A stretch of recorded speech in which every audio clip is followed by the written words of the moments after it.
2003年12月18号，北京法院卢沟桥刑场的天空阳光灿烂，万里无云。徐小妹无比留恋地望着这个美丽的世界，突然哇的一声哭了出来。而她曾经为之奋斗的梦想，她风华正茂的年纪，以及她所有的爱恨情仇，随着她渐渐哽咽的哭泣和一声沉闷的枪响烟消云散了。1973年10月的一天，葛洲坝集团铁路干部老徐家的红色娘子军队伍里又添了一个小女兵。虽然生她时已经排行老四了，但父母对这个新诞生的小生命依然宠爱有加。父亲为她取名叫徐小妹。来自河南邓县的老徐一心想生个儿子传宗接代，老婆却连续生了一大串女儿，连一个带把的也没有。老徐心里很不是滋味，家庭矛盾也因此而起。1年之后，老婆又给他生了个老五，依然是丫头片子。老徐郁闷之极，女儿刚出满月就狠狠心送人了。随着家庭矛盾的升级，不久之后两人离婚了。老伴带走了二女儿徐静，给老徐留下3个女儿。虽然没有儿子，但让老徐欣慰的是，3个女儿出落得越来越漂亮，也越来越讨人喜欢。尤其是老四徐小妹，不但天生聪慧冰雪聪明，心气很高，而且特别会说话。她嫌自己徐小妹的名字不好，就自作主张改名叫徐小妹，妩媚的媚。这个名字和她的人一样让人心动。尤其1988年徐小妹考上水电学院之后，她已经出落得非常标致，特别是她那一张小嘴巴就像抹了蜜一般，就是死人都能让她说活。在很多人眼里，徐小妹是一个非常精明的女人。1992年，徐小妹从学校毕业后到葛洲坝集团的一个幼儿园上班，参加工作后，不知道有多少年轻的小伙子追求她，可是徐小妹谁也没有看上，她心里早就爱上了一个英俊青年。1994年年底，年仅21岁的徐小妹就结婚了，婚后第2年生下了一个女儿。徐小妹与丈夫的结合可谓志同道合，比翼双飞。婚后夫妻2人琴瑟和谐，相亲相爱，被别人羡慕的要死。夫妻2人出双入对，亲热无间。徐小妹非常爱自己的丈夫，丈夫对徐小妹也呵护有加。但天生丽质的徐小妹不甘就此成为家庭妇女，她的梦想是能够出人头地。她平时喜欢舞文弄墨，写一点诗歌散文在当地小报上发表。凭着她不错的普通话和口才，还在电台里客串当主持人。结了婚的徐小妹甚至还偷偷跑到北京去参加中央戏剧学院的招生考试，结果名落孙山。徐小妹整天把自己搞得很忙，连家都顾不上。丈夫不满她整天风风火火在外面折腾不顾家，他们的婚姻仅仅维持了1年就土崩瓦解了。对于自己的将来，徐小妹有很多梦想，她渴望成为一名大作家或者演艺圈里的名人。随着阅历的增长，尤其是她认识了一个北京来的老师之后，她发现宜昌这个小城市太小了，根本不是她发展的平台。1998年5月，她把仅仅3岁的女儿送到武当山一所武术学院之后，只身北上。她要在北京城实现她的梦想。1998年5月，徐小妹通过朋友的介绍，加上她天生伶俐的嘴巴，如愿以偿地进入人民日报海外版当了一名记者。虽然她爱好文学，但仅仅靠嘴巴的她实在不是一个合格的记者。不到半年她就混不下去了，只好转到其他媒体去工作。等她的底细和能力被别人知道之后，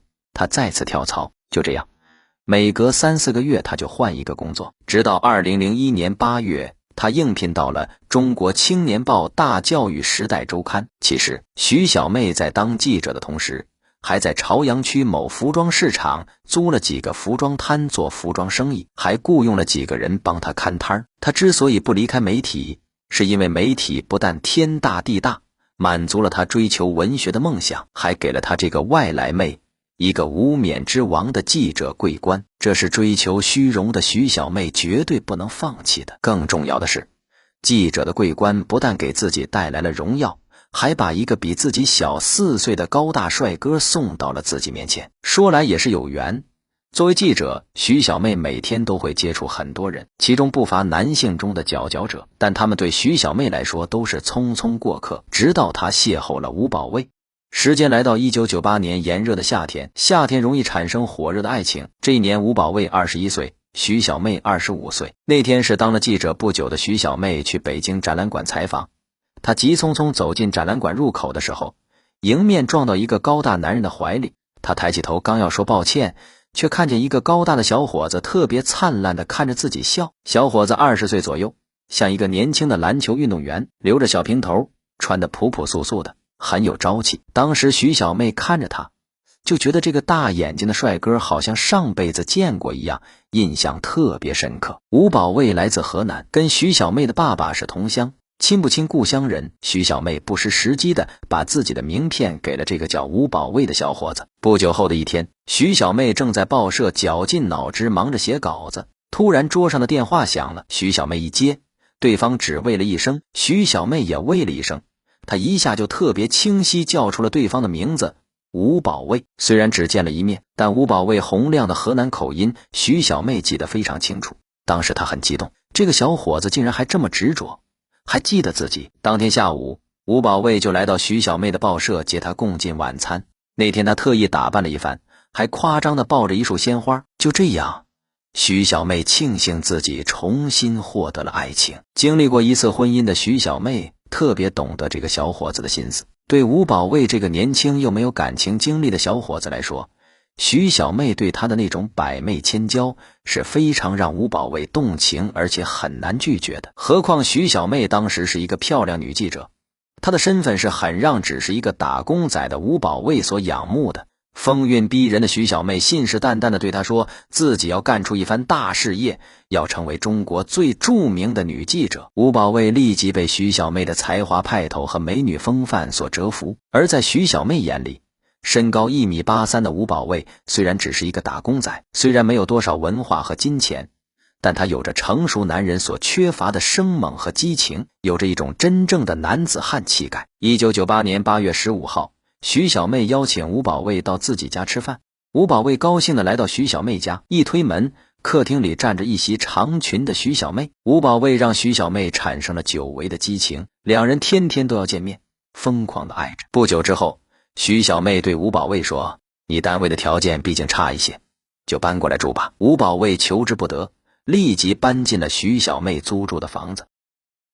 应该说，尽管徐小妹在当记者、当作家方面没有表现出与她的口才相适应的才能，但她在当记者的同时又经营着几个服装摊儿，还有深爱着自己的吴保卫，各个方面应该都很如意了。如果按照这个轨迹走下去，无论生活还是工作，徐小妹都会很顺利。但是徐小妹不是那种轻易满足的人，在换了几家媒体之后，尤其是后来到了一些小报当记者之后，她知道要当一个真正的著名女记者，必须换一个国内赫赫有名的大媒体，以此来拓展自己的事业。因此她经常注意媒体上的招聘广告，也成为人才招聘会上的常客。2001年8月7日，徐小妹又一次来到人才市场，一进会场，她的目光立即被中国青年报的招聘启事吸引住了。她立即走上前去咨询。接待徐小妹的叫周建新，是大教育时代周刊的主编。徐小妹口若悬河地介绍了自己在多家媒体担任编辑、记者的经历，还添油加醋地把自己描述成一个策划了许多很有影响的新闻选题的才女。徐小妹的自我介绍让周建新兴奋不已，一直拉住徐小妹攀谈，并约好第二天到报社面试。在交谈时，徐小妹注意到这位比自己大10岁的周主编长得风流倜傥，一表人才，虽然话不多，但分量很重。而且徐小妹发现这位周主编在看自己的时候，眼神里颇有些说不出的暧昧意味，甚至在自己告辞时，周建新依依不舍的眼神里满是期盼。第二天，徐小妹如约到报社面试，周建新代表报社与徐小妹谈话。在谈话中，周建新暗示她，周刊目前缺乏像他这样的人才，现在主编助理、办公室主任、首席记者等好几个位置都空着，加盟到他们周刊会很有前途，就放心的跟他吧。说完，又意味深长地看了徐小妹一眼。徐小妹很兴奋，她终于找到了一个可以让自己起飞的平台，但她又隐隐觉得周建新看自己时的眼神有些不正常，但兴奋使她顾不上想这些。她甚至以为是自己的女性魅力和才能征服了周建新。徐小妹走进编辑部后，十分珍惜这份来之不易的工作，也时刻觊觎着主编助理的位置。但是刚刚进入报社时，徐小妹还可以凭着自己的3寸不烂之舌让同事们开心，用自己的小聪明应付工作。但时间一长，渐渐的她在巨大的工作压力面前退缩了。有一次，周建新安排徐小妹去采访一位校长，写一篇长篇专访，准备发在头版头条。徐小妹采访了2天后仍然没有交稿，周建新多次催稿，徐小妹绞尽脑汁也只写出了一部分。周建新着急了，把她叫进自己的办公室问怎么回事。她泪眼婆娑地走到周建新面前，哽咽着说不想干了。也许早就预料到了会有这么一天，周建新丝毫没有惊讶，他走过来抚摸着徐小妹的肩头，让她先别着急，不当记者也行，后面再安排一个更好的活给她。第2天，周建新正式宣布，从即日起，徐小妹担任主编助理兼办公室主任。这个任命让徐小妹惊讶不已。渐渐的，她不再回避周建新意味深长的眼神，甚至经常陪伴周建新加班到深夜。不知不觉间，他们除了在工作中密切配合外，有了更亲密的接触。随着交往的加深，徐小妹和周建新都有意或无意地说起了各自的家庭。通过周建新的言谈，徐小妹了解到他的家在南方，家里有老婆孩子。因为在北京工作，他1年才能回家一次，平时就住在报社里。而周建新也在徐小妹有意或无意的长吁短叹中，知道了她由于婚姻失败，目前正孑然一身。当然，徐小妹有意无意地隐瞒了情人吴保卫的存在。自从受到周建新的赏识，当上主编助理后，徐小妹把大多精力都放在了工作上，甚至还卖掉了她的2个服装摊，专心致志地做好工作。对于自己的前途，徐小妹充满美好的梦想，而周建新就是圆她梦想的人。徐小妹为了提高自己的水平，也为了自己在下一步的提升时让别人心服口服，她还自费研修了中科院的心理学研究生课程。渐渐的，徐小妹觉得自己的文化水平高了，尤其是当了主编助理，认识了一些社会名流之后，自己的社会层次也上去了，对吴保卫的热情也慢慢冷了下来。加上吴保卫在公司里只是个电工，晚上经常住在单位，徐小妹白天忙了一天的工作，晚上回到家，吴保卫却在单位加班，一种孤独寂寞的感觉便会萦绕在他的心头。每每此时，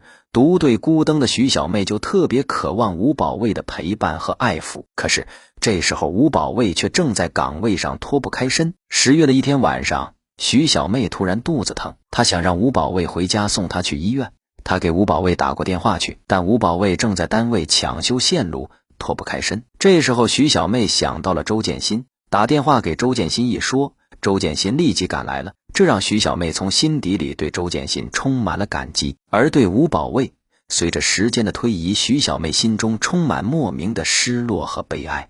而随着激情的渐渐消失，年轻的吴保卫恰恰忽视了徐小妹的感受。在这个期间，徐小妹和周建新的接触越来越多。徐小妹知道，要想在报社站稳脚跟，继而谋求更好的发展，必须依靠周建新。从感情上，他对周建新也越来越依赖了。很多事情他不跟吴保卫说，也要跟周建新说。而周建新也不时对徐小妹提起自己跟爱人感情不好，不喜欢自己的爱人。慢慢的，徐小妹越来越喜欢这个善解人意的主编了。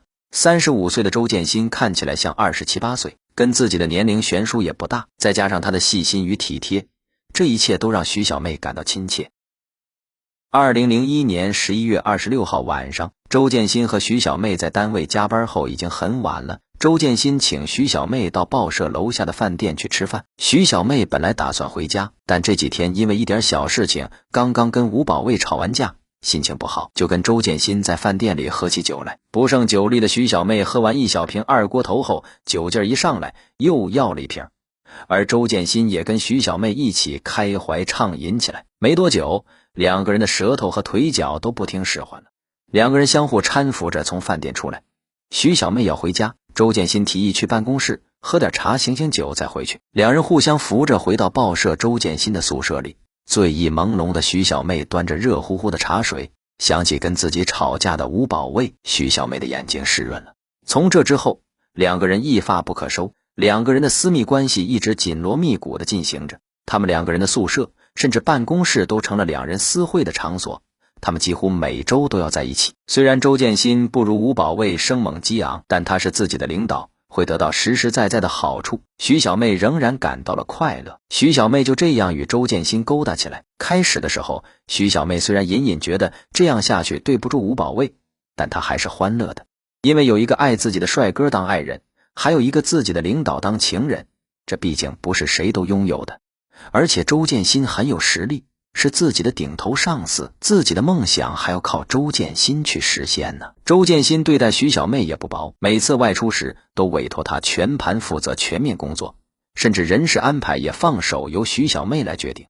之后不久，徐小妹在宜昌的二姐徐静打电话让她帮着在北京找个工作，徐小妹满口答应下来。徐静来北京后，徐小妹趁着周建新出差的机会，让徐静直接来到编辑部工作，无非是做些接电话、收发文件的文秘工作。但徐小妹觉得这样还不足以体现自己的价值。不久之后，又给徐静委以首席记者的头衔。周建新回来后，严厉批评徐小妹这一举动，还叫她滚。徐小妹委屈地哭了。之后不久，徐静的儿子听说妈妈坐火车走了，因为思念妈妈，就沿着火车道哭喊着寻找徐静，被火车气浪冲倒，导致骨折。徐静只好回了湖北老家。徐小妹觉得自己的姐姐是因为周建新的原因才离开报社的，虽然没有直接与周建新发生冲突，却把怨恨撒在了他身上。这个期间，周建新和徐小妹还一直保持着关系。就在徐静离开报社后不久，周建新为了安慰徐小妹，下班又请她吃了一顿饭。饭后两个人回到周建新的办公室，周建新给她拿了一瓶已经打开的饮料。徐小妹喝下后感到浑身燥热。徐小妹问周建新，自己喝的饮料里是不是下药了？周建新矢口否认。徐小妹见周建新对此很忌讳，就再也没有问下去。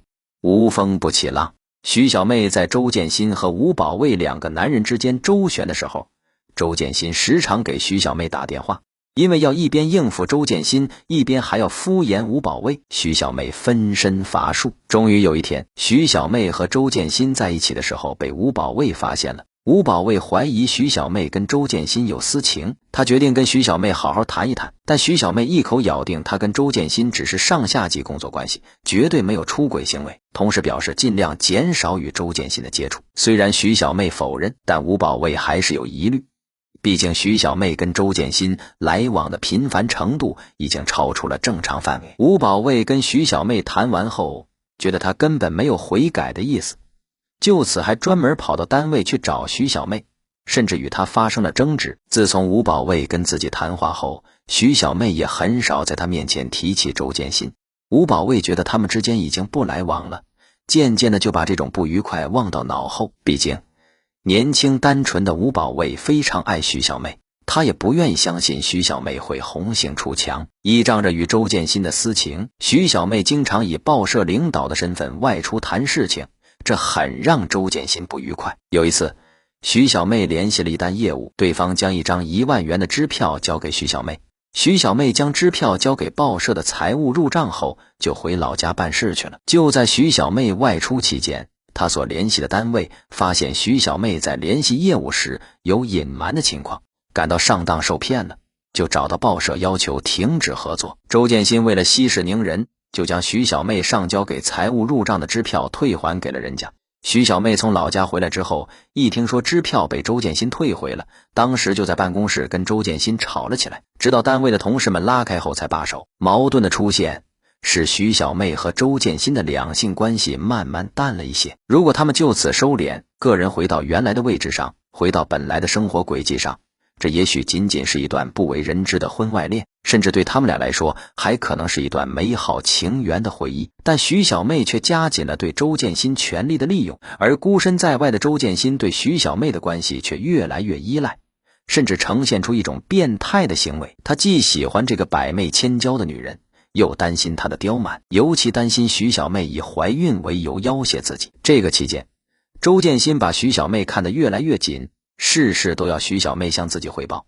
周建新每次都要给徐小妹吃避孕药，徐小妹来没来月经都要一五一十地向周建新汇报。恰恰徐小妹患有妇科病，月经来得不准时。刚开始的时候，徐小妹觉得周建新过问自己的月经是对自己的关心和爱，但随着时间的推移，这种超乎寻常的关心已经变成跟踪和盘问，越来越让徐小妹感到不舒服。但徐小妹一直默默忍受着，因为从周建新那里自己可以获得更多的实际利益。虽然周建新的纠缠使徐小妹感觉像吃了苍蝇一样，但她不得不向周建新汇报。尽管此前徐小妹纵情声色，可那是心甘情愿为了获得利益的付出，却从来没有想到周建新会把自己当作他的玩物，既需要自己，又时刻防备着自己。这对心高气傲的徐小妹来说，简直就是一种蔑视和耻辱。随着时间的推移，徐小妹也厌倦了这种情人生活。想想自己跟吴保卫在一起已经4年了，两个人已经开始谈婚论嫁了。她慢慢的把更多的精力放在了吴保卫身上。她跟吴保卫商议，打算结婚后再把自己的女儿从老家接到北京来，一家3口好好过日子。这个期间，徐小妹天天跟吴保卫在一起。周建新要跟徐小妹温柔的时候，徐小妹也经常以吴保卫在家等自己为由推辞。有很多次，徐小妹下决心不再跟周建新来往。而周建新见徐小妹经常利用自己对他的放纵做一些出格的事情，也慢慢疏远了徐小妹。一时间，两个人都互相亲近了不少。在徐小妹眼里，吴保卫性格比较爽快，有种敢作敢为的仗义。徐小妹跟他在一起，感到有无穷无尽的激情。但夹在两个男人之间的徐小妹难免也有失误的时候。有一天，徐小妹正在和吴保卫缠绵，周建新给徐小妹打电话请她吃饭。徐小妹拒绝时，周建新就跟徐小妹在电话上吵了起来。吴保卫一听是个男人给徐小妹打电话，立即刨根问底是不是周建新。徐小妹只好告诉吴保卫说，就是自己单位的主编老是纠缠自己。徐小妹越来越恼火，一直闷闷不乐。只要一想起周建新那种不依不饶逼迫自己吃避孕药的样子，徐小妹就后悔自己当初不该为了利益跟这个男人上床。事后，吴保卫问徐小妹是怎么回事情，一直非常苦闷又没人倾诉的徐小妹一股脑的把自己和周建新的事情都说了。在吴保卫面前，徐小妹声泪俱下，说自己现在只想跟他好好过日子，可周建新都快把自己逼疯了，非要逼着他做自己不愿意做的事情。但是周建新是单位的领导，自己可怎么办呀？年轻气盛的吴保卫拍了拍胸脯，让徐小妹不要担心，自己会去跟他谈谈，让他别再纠缠了。徐小妹虽说很想让吴保卫去帮自己出头，但是又担心年轻力壮的吴保卫头脑发昏，一时情急失手伤人，于是交代吴保卫让他别管了。后来吴保卫也就没再说什么。徐小妹还想继续利用周建新的权势，她知道周建新非常害怕与自己的事情暴露，所以她抓住周建新这个弱点，在报社越来越飞扬跋扈，甚至连周建新也不放在眼里了。后来他甚至自作主张地开始招聘人员，在与报社的业务总监商量此事后，遭到了业务总监的严词拒绝。欲望驱使的徐小妹不仅不收敛，反而加紧了她的扩张，甚至伪造领导的签名给自己印制了新的名片。新名片上她的职务赫然写着主编。得知徐小妹自封主编后，周建新大为光火，将徐小妹叫到自己的办公室，让她立即把发出去的名片收回来销毁。徐小妹根本不把周建新的话当回事，周建新火了，说着就要向领导建议处分他。徐小妹怒目圆睁，拿起桌子上的一杯滚烫的开水，劈头盖脸地泼了周建新一身，并且威胁周建新，如果他去报社领导那里举报自己，自己也会把他俩的龌龊事公告天下。周建新也没有想到徐小妹会如此撒泼，被激怒了，扬言如果徐小妹再这么闹下去，自己就要报警了。徐小妹毫不相让，叫嚣着让他报警，警察来了自己也不怕的。但周建新见徐小妹如此强硬，不由得软了下来。此时徐小妹反而不依不饶了，她抓起电话就拨打了110报警。警方闻讯而赶到报社后，徐小妹却没有勇气说出他们之间的私情。警方见是单位之间的内部矛盾，让他们自行解决。这件事情之后，周建新和徐小妹彻底决裂了。徐小妹到处说周建新侵犯了自己，弄得周建新抬不起头来。鉴于他们两人之间的矛盾已经影响了周刊的正常运营，报社领导研究决定辞退徐小妹。2001年12月26号，业务总监在亚运村星巴克咖啡厅约见了徐小妹，对她进行了安抚，同时透露出要她做好主动辞职的准备。徐小妹一听傻眼了，自己辛辛苦苦来北京打拼了4年，为了稳固自己主编助理的位置，才委身于周建新。没想到现在周建新玩够了，却要辞退自己。为了能够留在报社继续干下去，徐小妹不厌其烦地给业务总监打电话，但是总监却再也不接电话。徐小妹不甘心，也恨透了周建新。她觉得这一切都是周建新在玩弄权术，欺负自己。给周建新打电话，周建新也不接。就在周建新暗自庆幸终于可以甩掉了徐小妹的纠缠时，徐小妹却在暗中跟踪他。一天晚上，周建新正在单位加班，徐小妹进门坐下了。周建新满脸厌恶地问徐小妹还来做什么，徐小妹却一副非常幽怨的口吻说没什么，就是想来看看他，找他聊聊天。听徐小妹突然这么客气，周建新脸色都变了。徐小妹对周建新说，自己把情感和身体都给了他，但他玩弄了自己，就想抽身甩了自己，斩断情缘就那么容易吗？大不了就摊牌，让单位的所有人都知道他俩的事情，也让大家知道他周建新到底是个什么玩意儿。徐小妹甚至说她怀孕了，让周建新出主意要怎么解决这个事儿。话说到了这个份上，周建新终于忍耐不住了，他对徐小妹的威胁充满了仇恨。可是他转念一想，如果徐小妹真的怀孕了，那就不好收场了。现在无论如何也不能在单位跟徐小妹翻脸。徐小妹是那种说到做到的人，一旦闹崩了，她可是什么事情都能做出来的。如果真的把他们俩的私情泄露出去，或者告自己一个强奸罪，自己还有什么脸面活在这个世上？毕竟自己是堂堂的大报周刊主编，只有稳住他，然后再想办法。徐小妹知道自己祭出怀孕的杀手锏来，周建新果然害怕工作丢了，事业也会完蛋。徐小妹明白是自己拿怀孕的事情威胁周建新，周建新着急了。徐小妹知道这样吓唬周建新还不够，必须让他好好吃一个大苦头，长长记性。一不做二不休，还是自己先下手为强。他急匆匆跑到市场上去，花5块钱买了一把30多公分长的杀猪刀。吴保卫见徐小妹拿了一把杀猪刀回家，好奇地问他，拿这么大一把杀猪刀干什么？徐小妹没好气地说，用来防身用的，以后谁要敢欺负自己，就拿这把刀捅死他。吴保卫有点担心，徐小妹见吴保卫关切询问，才把自己与周建新的事情和盘托出。他告诉吴保卫，这把刀就是准备报复周建新的，是周建新玩弄了自己，又把自己赶出报社，他要捅他一刀解恨。吴保卫连忙劝说徐小妹，说她一个女孩子家不能干这种事情，让她不要再管了，并答应徐小妹会找几个人狠狠揍周建新一顿，给她出气。怒火攻心的徐小妹哪听得下吴保卫的劝阻，吴保卫怕她出事，就劝阻徐小妹不让她出门。2002年1月9号，徐小妹还是坚持要去找周建新，吴保卫坚决阻拦。徐小妹见吴保卫如此固执，略施小计，跟吴保卫说自己要洗澡，让吴保卫去卫生间先准备。吴保卫乖乖地进了洗手间，等他洗完澡出来之后，发现徐小妹已经带着刀走了。徐小妹出门后给周建新打了个传呼，让他在10分钟之内回复他关于孩子的问题，否则自己就往他老家打电话。周建新回电话推辞，说自己不舒服，不想见。但徐小妹在电话上一再要求周建新出来面谈，而周建新也想趁机查一下徐小妹是不是真的怀孕。周建新想，徐小妹这样贪得无厌，不知道要纠缠自己到何时，自己再也不能优柔寡断，让徐小妹牵着鼻子走了。他决定跟徐小妹做个了断。晚上10点多，他带着一盒检测怀孕的试纸见到了徐小妹，他想亲自检下徐小妹是真的怀孕了还是在说谎。当周建新提出用试纸检测时，徐小妹说，我拿回家检测吧。周建新不同意，两个人打了一辆出租车，沿着长安街一直往西开，直到玉泉路的临海宾馆。早已事先准备好的徐小妹拿别人的证件开了一个房间，两个人一进门就为检测怀孕的事情吵了起来。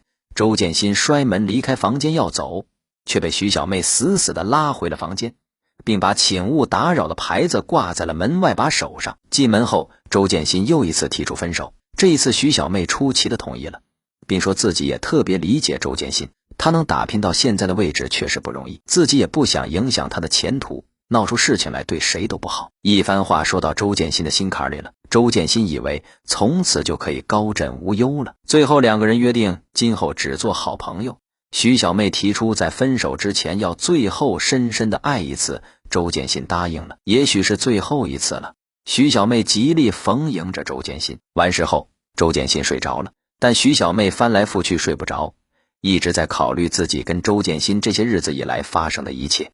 一边想着，她的手不知不觉摸到了包里带着的杀猪刀。这时候，毫无觉察的周建新去洗手间洗澡，而徐小妹早已经持刀站在了门外。周建新从浴室里刚一出来，他就犹如一头凶狠的母狮，猛地扑了上去。徐小妹把尖刀刺向了周建新脸上、脖子和胸部，总共有60多刀。最后徐小妹连力气都没有了才住手。然后徐小妹到洗手间洗了个澡，把周建新身上的身份证和储蓄卡、手机等物品全部拿走。凌晨3点钟出门打车回了住处。徐小妹找了个垃圾袋，将血衣装好，扔到了一个小区的垃圾桶里，然后到了吴保卫位于朝阳区的住处。晚上6点，吴保卫下班后见徐小妹紧张的在家里坐着，连忙问她昨晚干什么去了。徐小妹骗吴保卫说自己找了几个人把周建新打了，狠狠出了一口气。吴保卫一听，以为只是教训了一下周建新，估计没多大事情，也就没再继续问下去。2天后，徐小妹找人花钱为自己和吴保卫各办了一个假身份证。徐小妹用吴保卫的照片办理的身份证名字是周建新，然后徐小妹让吴保卫拿着身份证和周建新的储蓄卡去银行办理了挂失手续，打算1周后把钱取出来。接着又让吴保卫以报社业务总监的名义给自己的传呼机上留下一条信息，造出了已去日本的假象，干扰警方视线。徐小妹原以为自己的一切都安排得天衣无缝，只要一取到周建新储蓄卡里的钱就逃之夭夭。但警方很快发现了其中的蛛丝马迹。2002年1月10号下午4点，临海宾馆服务员在推开314房门的时候，一名赤身裸体的男子正满身血污地躺在地上，早就没了气儿。经确认，死者是中国青年报的周刊主编周建新。经宾馆服务员辨认，徐小妹是与周建新来开房的女人。警方立即展开调查，最后也发现了徐小妹故意留在单位的传呼机上的内容。从字面上看，徐小妹已经1月12号即案发第2天离开了北京。侦查员们经过马不停蹄的工作，很快排除了徐小妹近期在北京空港出境的可能。最后侦查员把目标锁定在吴保卫的住处。2002年1月16号下午2点，对于徐小妹来说是一个刻骨铭心的日子。她正坐在吴保卫的家里嗑瓜子儿，这时候几名警察打开了房门。徐小妹发现来人眼里冷峻威严的目光，她略微迟疑了一下，便平静地把手伸了过去。一副冰凉的手铐锁住了她本该美丽的人生。2003年12月18号，在走上刑场的那个瞬间，徐小妹又一次痛哭流涕了。她说她想念家人和孩子，但对自己亲手制造出的那起骇人听闻的血案，她仍旧默然并坚持自己绝不后悔。